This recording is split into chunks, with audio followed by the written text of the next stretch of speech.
Hello students, welcome back to your own YouTube channel KK Awasthi Edu Hub. आज के class में we are going to cover gain margin, phase margin, gain crossover frequency and phase crossover frequency.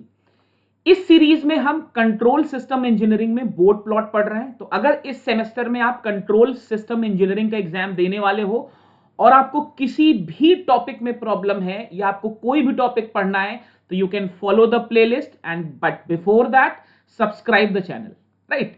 चलिए सबसे पहले समझते हैं कि gain crossover frequency और फेज क्रॉसओवर फ्रीक्वेंसी या गेन मार्जिन फेज मार्जिन का काम क्या है।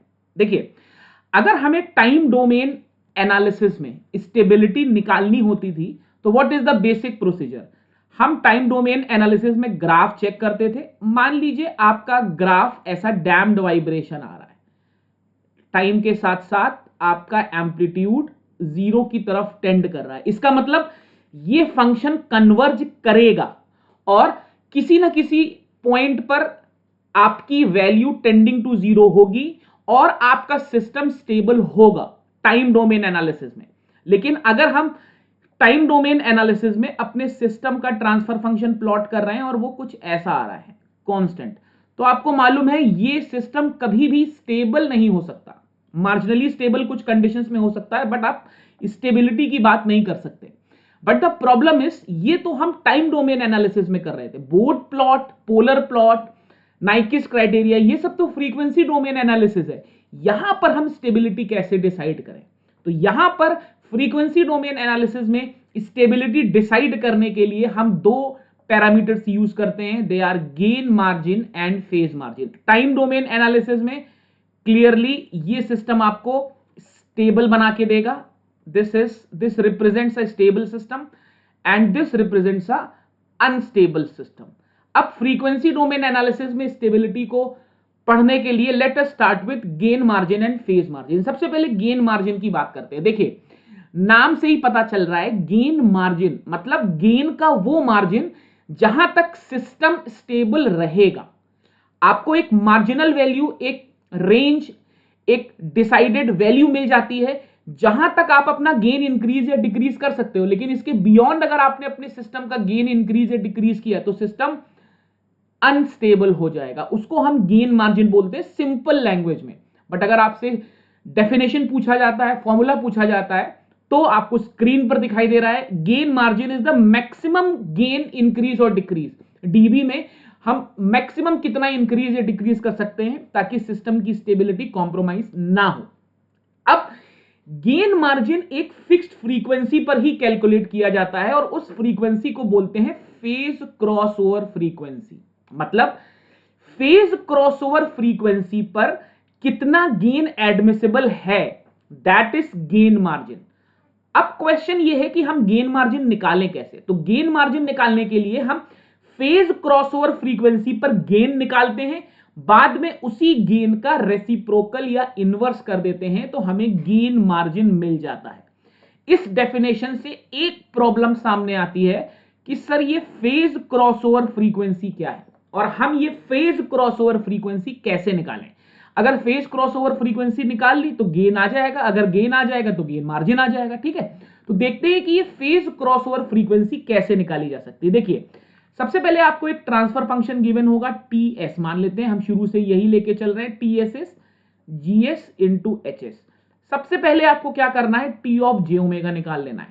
First step, you have to find T of J omega, जिसकी वैल्यू होगी G of J omega into H of J omega. मैं हर जगह टी ऑफ जे ओमेगा लिखूंगा instead of G into H. ठीक, अब आपको क्या करना है, टी ऑफ जे ओमेगा का फेज निकाल लेना है। आपने फेज निकाल लिया, पहले भी निकाल चुके हैं फेज, वेरी सिंपल। आपको देखना है टी ऑफ जे ओमेगा का फेज -180 डिग्री हो रहा है, बट किस फ्रीक्वेंसी पे, ओमेगा की किस फ्रीक्वेंसी पर फेज आपके ट्रांसफर फंक्शन का 180 डिग्री हो रहा है, उस फ्रीक्वेंसी को ही हम फेज क्रॉसओवर फ्रीक्वेंसी बोलेंगे। ठीक है, जिस फ्रीक्वेंसी पर phase of T J omega is -180 degree, उस फ्रीक्वेंसी को ही हम फेज क्रॉसओवर फ्रीक्वेंसी बोलेंगे। ठीक, चलिए भाई, फेज क्रॉसओवर फ्रीक्वेंसी निकाल लिया हमने। अब हमें तो निकालना है गेन मार्जिन। अब क्या करेंगे, इस फेज क्रॉसओवर फ्रीक्वेंसी पर हम मैग्नीट्यूड निकाल लेंगे टी ऑफ जे ओमेगा का। टी ऑफ जे ओमेगा का मैग्नीट्यूड मतलब mod of G j omega into H of G omega. हमने यहां पर इसका मैग्नीट्यूड निकाल लिया। कहां पर? Omega is equal to phase crossover frequency पे। मान लेते हैं ये मैग्नीट्यूड आया जी, राइट। अब गेन मार्जिन क्या है? अगेन वापस डेफिनेशन पे जाते हैं। It is the reciprocal of the gain at phase crossover frequency. आपने फेज क्रॉसओवर फ्रीक्वेंसी पर गेन निकाला, गेन मार्जिन कुछ नहीं होगा, सीधे सीधे इसका रेसिप्रोकल होगा। Is that very very clear? What is gain margin? Gain margin is the reciprocal of gain at phase crossover frequency. तो सबसे पहला काम क्या करना होगा? फेज क्रॉसओवर फ्रीक्वेंसी निकालनी होगी। अब फेज क्रॉसओवर फ्रीक्वेंसी क्या है? फेज क्रॉसओवर फ्रीक्वेंसी वो फ्रीक्वेंसी है जहां पर आपका फेज -180 डिग्री हो रहा है। अभी हम इसी लेक्चर में, ये वन शॉट लेक्चर है, गेन मार्जिन फेज मार्जिन का कॉन्सेप्ट भी समझेंगे और गेन मार्जिन और फेज मार्जिन के क्वेश्चंस भी करेंगे। परेशान होने की कोई जरूरत नहीं, ठीक है। डेसिबल्स में इसको कैसे लिख सकते हैं? Gain margin in decibels will be -20 log जी। -20 क्यों आ रहा है? क्योंकि जब आप log लोगे 1 अपॉन जी का, तो log 1 माइनस log जी, तो माइनस log जी ऑब्वियसली -20 log जी हो जाएगा। Is that very very clear? अब इसको फिजिकली कैसे समझेंगे? What is the physical interpretation? मान लेते हैं मैंने आपसे कहा कि गेन मार्जिन की वैल्यू आ गई 10 dB। तो इसका मतलब क्या हुआ? इसका मतलब हुआ अगर आप अपने सिस्टम के गेन को 10 dB तक वेरी कर रहे हो, इंक्रीज कर रहे हो, तो भी सिस्टम स्टेबल है। लेकिन अगर आपने अपने सिस्टम के गेन को 10 dB के बियॉन्ड इंक्रीज कर दिया, तो आपका सिस्टम अनस्टेबल हो जाएगा। सीधा सा फंडा है, राइट। जितना ज्यादा गेन मार्जिन होगा, सिस्टम उतना ज्यादा स्टेबल होगा, right. Stability is related to the increment in the gain margin. तो हम एक स्टेबल सिस्टम के लिए ये हमेशा चाहेंगे कि बहुत हाई पॉजिटिव गेन मार्जिन हो। अभी मैं आपको स्टेबिलिटी भी समझाऊंगा, गेन मार्जिन फेज मार्जिन से भी, और गेन क्रॉसओवर फ्रीक्वेंसी और फेज क्रॉसओवर फ्रीक्वेंसी से। तो आपको दो चीजें समझ में आ गई। गेन मार्जिन के लिए आपको फेज क्रॉसओवर फ्रीक्वेंसी चाहिए। फेज क्रॉसओवर फ्रीक्वेंसी कैसे निकलेगी? फेज जहां पर -180 डिग्री है, ओमेगा की वो वैल्यू फेज क्रॉसओवर फ्रीक्वेंसी होगी। उस फ्रीक्वेंसी पे जब आप गेन या मैग्नीट्यूड निकाल लोगे तो आपको जी मिल जाएगा। जब आप उसका रेसिप्रोकल कर लोगे तो आपको गेन मार्जिन मिल जाएगा। Very very clear? चलो अभी जरा फेज मार्जिन देखते हैं क्या है। देखिए, फेज जैसे गेन मार्जिन था वैसे ही फेज मार्जिन है। फेज मार्जिन का मतलब कितना फेज लैग अगर आप इंट्रोड्यूस कर दो तो सिस्टम की स्टेबिलिटी पर कोई फर्क ना पड़े। बट यहां पर भी सेम प्रॉब्लम है। फेज मार्जिन हम निकालते हैं गेन क्रॉसओवर फ्रीक्वेंसी पे। इसका मतलब अगर आप फेज मार्जिन निकालना चाहते हो तो आपको चाहिए gain crossover frequency. But again simple funda, what is gain crossover frequency? सबसे पहले इसको हम लिखेंगे omega G C. What is gain crossover frequency? Gain crossover frequency वो फ्रीक्वेंसी है जहां पर आपका मैग्नीट्यूड यूनिटी होता है। ये आपका मैग्नीट्यूड हो गया। टी ऑफ जे ओमेगा को आप क्या लिख सकते हो? G of J omega into H of J omega. Omega की जिस वैल्यू पर ये यूनिटी हो जाएगा, उस वैल्यू को हम गेन क्रॉस ओवर फ्रीक्वेंसी बोलेंगे। Very very clear? तो सबसे पहला काम हमें क्या करना है? फेज मार्जिन निकालने के लिए हमें गेन क्रॉसओवर फ्रीक्वेंसी निकालनी है। अब क्या करना है? इस गेन क्रॉसओवर फ्रीक्वेंसी पर हमें एंगल निकाल लेना है। आपने G of J omega, H of J omega ये निकाल लिया। कहां पर? गेन क्रॉसओवर फ्रीक्वेंसी पे। मान लीजिए ये वैल्यू आ गई 5। ठीक भाई, जैसे वहां पर आपने कैपिटल जी लिखा था, यहां पर मैंने इसको 5 लिख दिया। अब फेज मार्जिन कितना होगा? सीधा सा फंडा है, phase margin will B 180 degree plus 5। मतलब आपको 5 निकाल लेना है। 5 निकालने के बाद फेज मार्जिन निकाल लेना है। मान लीजिए आपका 5 आया 20 डिग्री। सपोज 5 की वैल्यू 20 डिग्री आई। इसका मतलब फेज मार्जिन आपका कितना आया? फेज मार्जिन आपका आया 200 डिग्री। इसका मतलब है अगर आप 200 डिग्री तक का फेज लैग इंट्रोड्यूस करोगे तो भी सिस्टम की स्टेबिलिटी पर कोई फर्क नहीं पड़ेगा, राइट। बहुत सिंपल सा फंडा है। अब आपको सीधे सीधे क्वेश्चन कैसे पूछता है, देखिए, अगर आपका गेन मार्जिन और फेज मार्जिन ये दोनों ही पॉजिटिव आ रहे हैं तो आपका सिस्टम 100% स्टेबल होगा, no question about that, right. अगर आपका गेन मार्जिन और आपका फेज मार्जिन नेगेटिव आ रहे हैं तो 100% सिस्टम आपका अनस्टेबल होगा। अगर आपके गेन मार्जिन और फेज मार्जिन ये जीरो आ रहे हैं तो आपका सिस्टम मार्जिनली स्टेबल होगा। Is that very very clear? ये सीधे सीधे स्टेबिलिटी का फंडा है to calculate gain margin and phase margin. ठीक, गेन मार्जिन निकाल लिया, फेज मार्जिन निकाल लिया, उनका साइन चेक कर लिया, साइन चेक करने के बाद आप सीधे सीधे ये कंक्लूजन ड्रॉ कर सकते हो।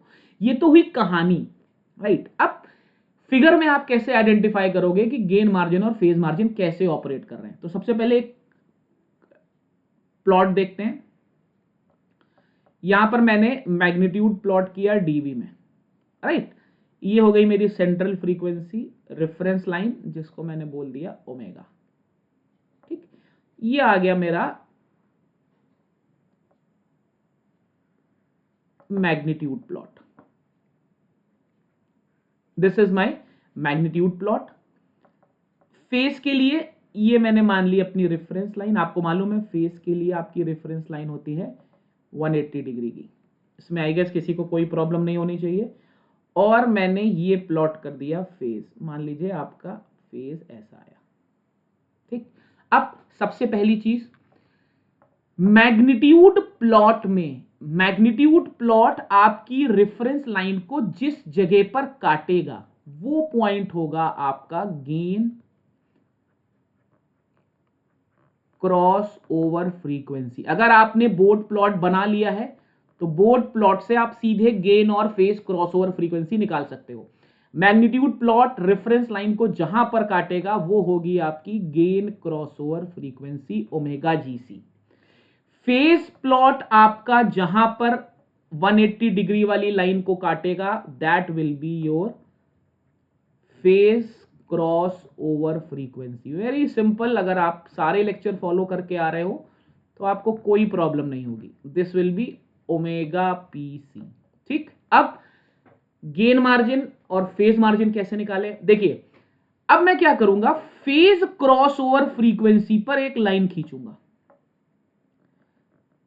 फेज क्रॉस ओवर फ्रीक्वेंसी पर मैंने जो लाइन खींची वो लाइन मैग्नीट्यूड वाले प्लॉट को जहां पर काट रही है, ये रीजन मेरा हो गया gain margin. Very simple, phase crossover frequency पर जो गेन मिलता था वही तो गेन मार्जिन था। तो मैंने क्या किया, मैंने फेज क्रॉसओवर फ्रीक्वेंसी उठाई, फेज क्रॉसओवर फ्रीक्वेंसी से एक वर्टिकल लाइन डाल दी, वो वर्टिकल लाइन जहां पर भी काट रही है वो रीजन मेरा गेन मार्जिन हो गया। फेज मार्जिन कैसे निकालूं, गेन क्रॉसओवर फ्रीक्वेंसी उठाऊं, गेन क्रॉसओवर फ्रीक्वेंसी से एक लाइन खींच दूं, ये लाइन जिस रीजन पे काटेगी ये वाला रीजन हो गया मेरा phase margin. Very very clear, very simple. अगर आपने बोर्ड प्लॉट बना लिया है तो आपके लिए गेन और फेज मार्जिन निकालना बहुत इजी है। अब गेन मार्जिन जब रेफरेंस लाइन के ऊपर होता है तो नेगेटिव होता है, कन्वेंशन याद रखिएगा। जब गेन मार्जिन रेफरेंस लाइन के ऊपर है तो नेगेटिव है, जब रेफरेंस लाइन के नीचे है तो पॉजिटिव है। फेज मार्जिन में ऑपोजिट होता है। फेज मार्जिन जब ये -180 है, या आप इसको अगर आप लिखना चाहो, सॉरी, इसमें कन्वेंशन उल्टा है, ऊपर की तरफ पॉजिटिव होता है, नीचे की तरफ नेगेटिव होता है। This is how to check phase margin and gain margin का साइन। अगर गेन मार्जिन रेफरेंस लाइन के ऊपर है तो नेगेटिव, अगर नीचे है तो पॉजिटिव। अगर फेज मार्जिन 180 डिग्री वाली लाइन के ऊपर है तो पॉजिटिव, नीचे है तो नेगेटिव। ठीक, अब एक और लॉजिक होता है, मैं आपको समझा देता हूं। अगर phase crossover frequency gain crossover frequency से ज्यादा है तो सिस्टम आपका स्टेबल है। ये दोनों पॉइंट्स लिख लो कहीं पर, याद रखना। सेमेस्टर में बहुत काम आएंगे। अगर phase crossover frequency gain crossover frequency से कम है, इसको कर दो, तो सिस्टम आपका अनस्टेबल होगा। अभी मैं चेक करके भी दिखा देता हूं। और अगर फेज क्रॉसओवर फ्रीक्वेंसी और गेन क्रॉसओवर फ्रीक्वेंसी बराबर है तो सिस्टम आपका मार्जिनली स्टेबल होगा। Is that very very clear? अब अपना ग्राफ देखो। What is the phase crossover frequency? This is your phase crossover frequency. What is your gain crossover frequency? This is your gain crossover frequency. आपको axis देख के पता चल रहा है that gain crossover frequency is greater than the phase crossover frequency. तो ऐसे आप आइडेंटिफाई करोगे कि आपका सिस्टम स्टेबल है या अनस्टेबल है। एक ग्राफ आपके सामने है, जरा ध्यान से देखिए। ऊपर मैग्नीट्यूड प्लॉट है, नीचे फेज प्लॉट है। ठीक, मैं स्टेबल और अनस्टेबल दोनों सिस्टम आपको समझा रहा हूं। सबसे पहले मैंने क्या किया, ये हो गई मेरी gain crossover frequency. Gain crossover frequency से मैंने वर्टिकल लाइन बनाई, तो ये जो रीजन है इसने मेरे को फेज मार्जिन दे दिया। अब फेज मार्जिन ऊपर की तरफ पॉजिटिव होता है, नीचे की तरफ नेगेटिव, यानी कि फेज मार्जिन पॉजिटिव है। फिर फेज क्रॉसओवर फ्रीक्वेंसी से मैंने एक लाइन काटी, तो मेरे को मिल गया गेन मार्जिन। गेन मार्जिन ऊपर नेगेटिव होता है, नीचे पॉजिटिव होता है। आप देखो फेज मार्जिन भी पॉजिटिव है, गेन मार्जिन भी पॉजिटिव है, तो सिस्टम आपका स्टेबल है। ग्राफ से आपको मैंने शो किया ये। दूसरा सिस्टम देखो, this is your gain crossover frequency. Gain crossover frequency से आपने वर्टिकल लाइन डाली, आपको फेज मार्जिन मिला। फेज मार्जिन नीचे की तरफ नेगेटिव होता है, इसका मतलब फेज मार्जिन नेगेटिव हो गया। फेज क्रॉसओवर फ्रीक्वेंसी से आपने एक वर्टिकल लाइन डाली, वर्टिकल लाइन ने इसको यहां काटा। ऊपर की तरफ गेन मार्जिन नेगेटिव होता है रेफरेंस लाइन के ऊपर, अगर ये नेगेटिव है इसका मतलब आपको यहां पर भी ये वैल्यू नेगेटिव मिल रही है, तो आपका सिस्टम अनस्टेबल हो गया। Is that very very clear सभी लोगों को? इसको ओमेगा कर लो वरना कंफ्यूज हो जाओगे। आप बोलोगे सर वहां ओमेगा है, इसको ओमेगा कर लो। ठीक है, अभी कोई कंफ्यूजन नहीं होना चाहिए। कोई कमेंट करके मत कहना सर वहां -180 नहीं ओमेगा होगा। क्लियर है? आई गेस कॉन्सेप्चुअली आपको फेज मार्जिन और गेन मार्जिन समझ में आ गया है। लाइक आई प्रॉमिस्ड, मैं इसी लेक्चर में आपको क्वेश्चन भी कराऊंगा। तो एक क्वेश्चन मैं आपको फेज मार्जिन का करा रहा हूं, एक क्वेश्चन मैं आपको गेन मार्जिन का करा रहा हूं। ठीक है, सबसे पहले क्वेश्चन नंबर 1, एक ट्रांसफर फंक्शन आपको दे रहा हूं।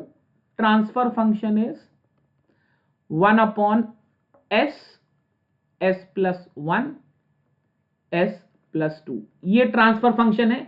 इसके लिए आपको निकालना है omega PC, phase crossover frequency और गेन मार्जिन। ये दो चीजें निकालनी है। ठीक है, चलो प्रोसीड करते हैं। अगर आपको गेन मार्जिन निकालना है तो सबसे पहले आपको चाहिए फेज क्रॉसओवर फ्रीक्वेंसी। पहला स्टेप होता है टी ऑफ जे ओमेगा, मतलब एस की जगह जे ओमेगा रखो। जब एस की जगह जे ओमेगा रखोगे तो excuse me for my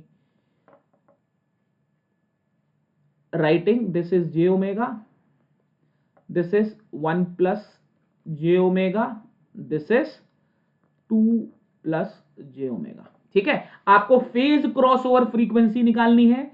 phase crossover frequency के लिए आपको फेज निकालना पड़ेगा और मैग्नीट्यूड, दोनों ही निकालने पड़ेंगे। तो सबसे पहले मैग्नीट्यूड निकाल लेते हैं।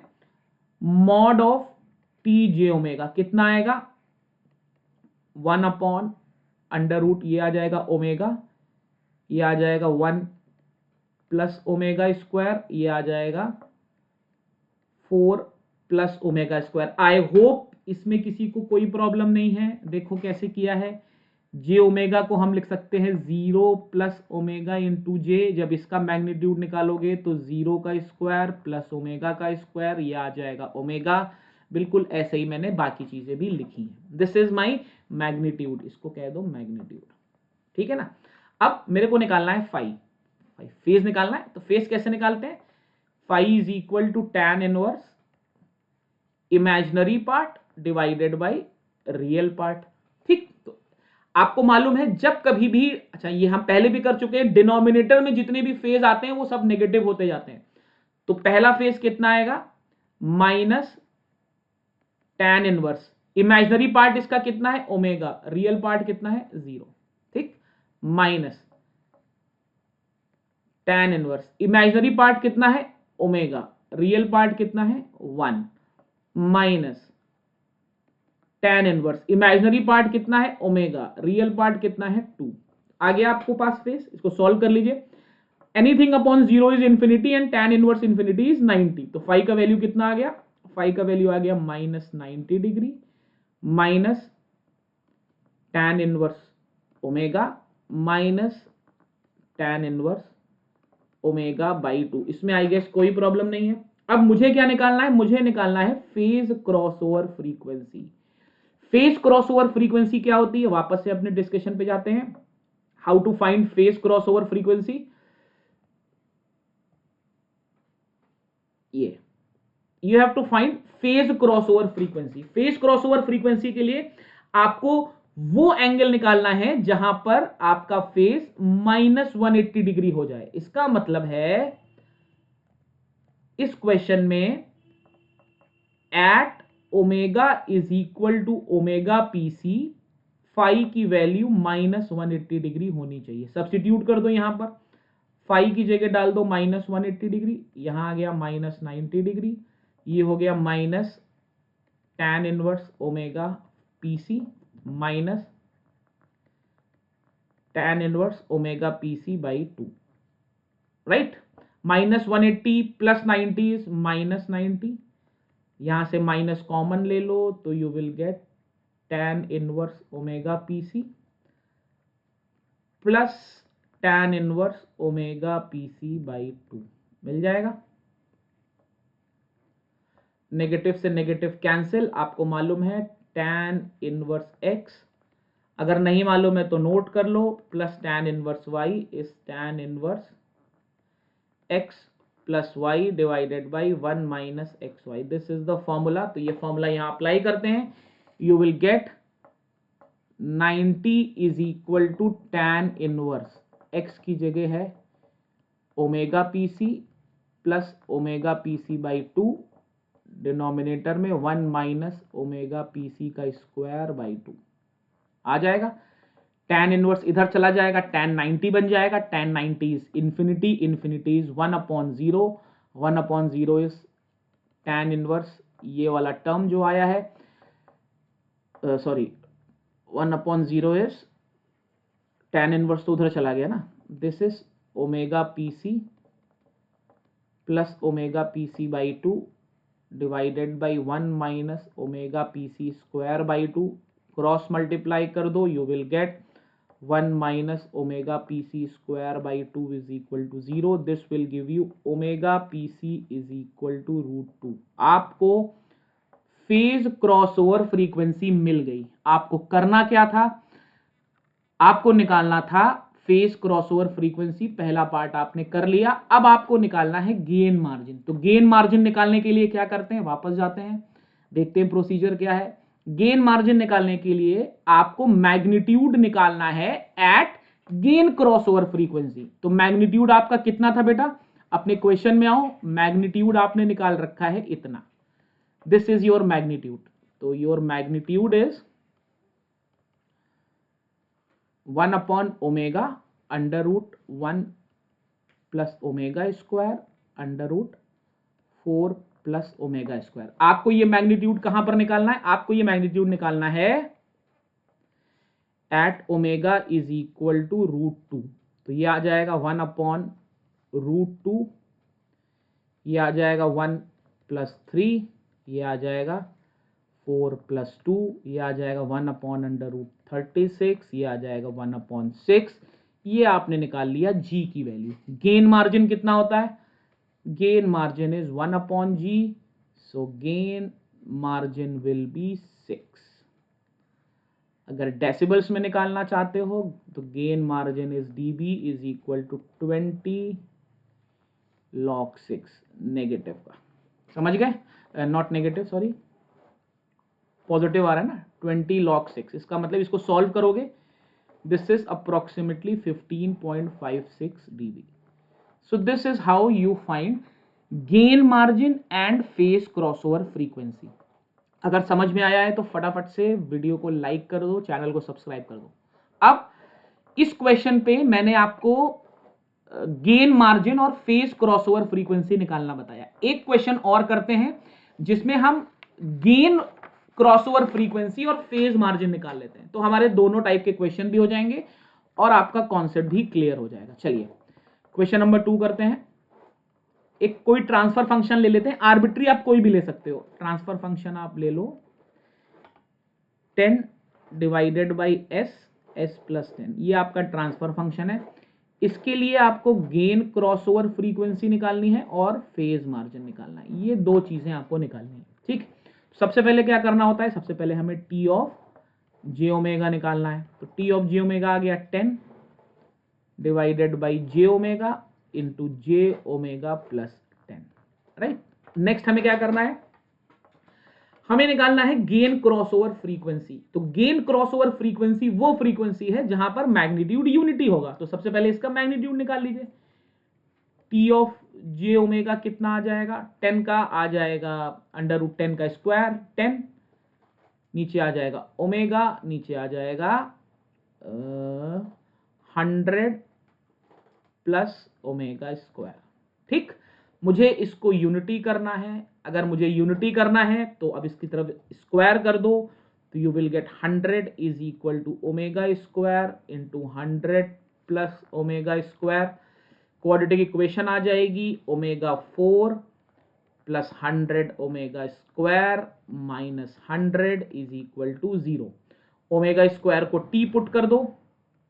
अगर हम ओमेगा स्क्वायर को यहां से यहां, अगर हम ओमेगा स्क्वायर को टी पुट कर दें तो हमारी इक्वेशन आएगी T square plus 100 T minus 100 is equal to 0। Calculator use कर लो, इसके रूट्स निकाल लो। मैं आपको बता देता हूं, दो रूट्स आएंगे, एक आएगा 0.99, एक आएगा माइनस 100.9। अब एक चीज मुझे बताओ, अगर t की वैल्यू नेगेटिव हो गई तो ओमेगा स्क्वायर की वैल्यू नेगेटिव हो जाएगी। क्या ओमेगा स्क्वायर की वैल्यू नेगेटिव पॉसिबल है? भाई ओमेगा तो रियल नंबर होगा, नेगेटिव तो नहीं आ सकता। तो अगर ओमेगा नेगेटिव नहीं आ सकता, इसका मतलब मैं ये वाला टर्म नेग्लेक्ट कर दूंगा।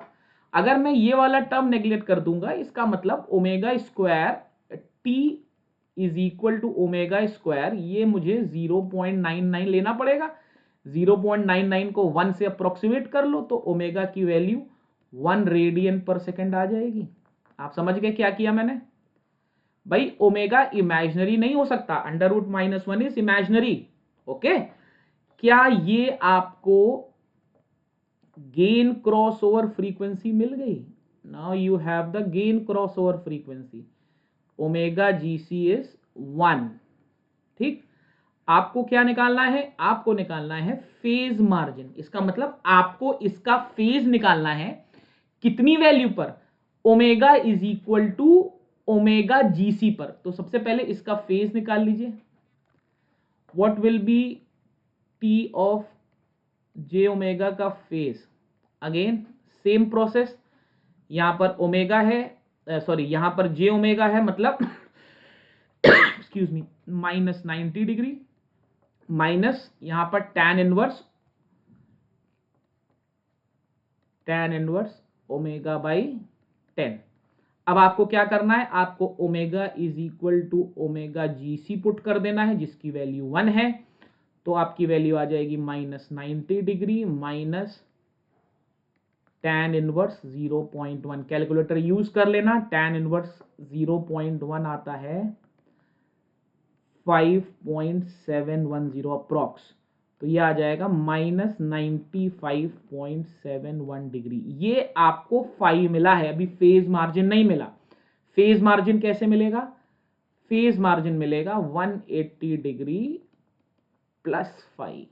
तो this is 180 degree minus what is the value of 5? It is 95.71। इसको सॉल्व कर लेना, 80 90 95 लगभग 84 डिग्री के आसपास आएगा, राइट? अप्रोक्सीमेट बता रहा हूं। Is that very very clear? I hope gain margin phase margin समझ में आ गया है विद क्वेश्चंस। इससे ज्यादा आपको सेमेस्टर एग्जाम्स में ना तो पूछा जाएगा ना जानने की जरूरत है। तो with this lecture we come to the end of phase margin, gain margin along with the questions. अगर आपको लेक्चर अच्छा लगा तो please like it, Subscribe the channel if you have not subscribed it yet, and we shall catch up very soon with another super exciting session. Till then, stay healthy and stay safe. Thank